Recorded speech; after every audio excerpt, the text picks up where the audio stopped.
Alright, so I'm waiting for my heat press to warm up. I have my name cut out,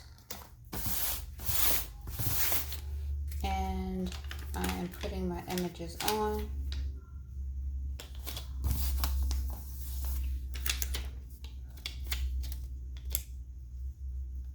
I'm just trying to figure out where I want to place them. Now you can see the design on this one is different than the design on the other one, but it's all good. The concept is still the same. For this bag, these are polyester bags, I believe, from Juncture. Let's see. I don't think it says on here. So again, these are the Juncture bags from the Dollar Tree. Drawstring bags. I am pretty sure they are made out of some type of polyester fabric, but you can check their website and see if it tells you exactly. But because of the material, you don't want to have your heat press up too high, or you're going to melt the bag. So what I'm doing for this particular bag is 300 degrees for 30 seconds.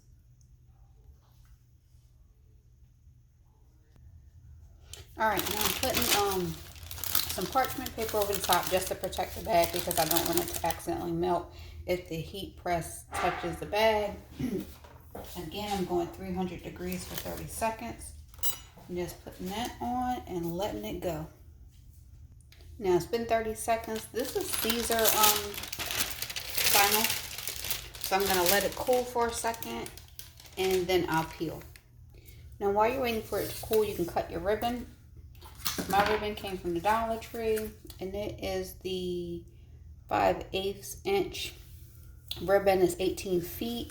Now you can use about 36 inches to make it run through your bag and have a good length, but you can cut it as long or short as you want. Set my ribbon to the side. I'm just going to peel my protector sheets back.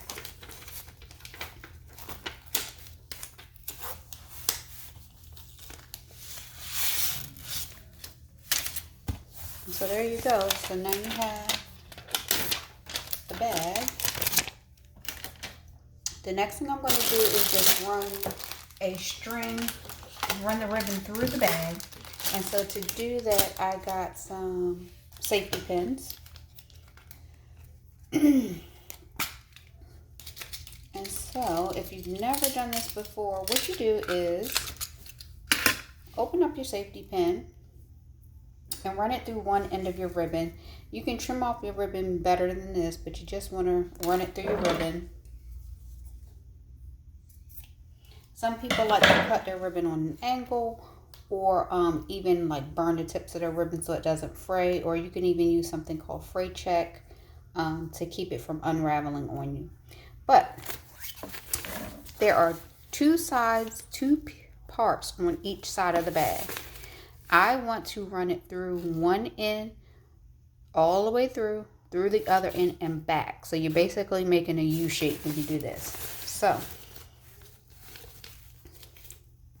you take the safety pin, you run it through the bag, and you just push it through.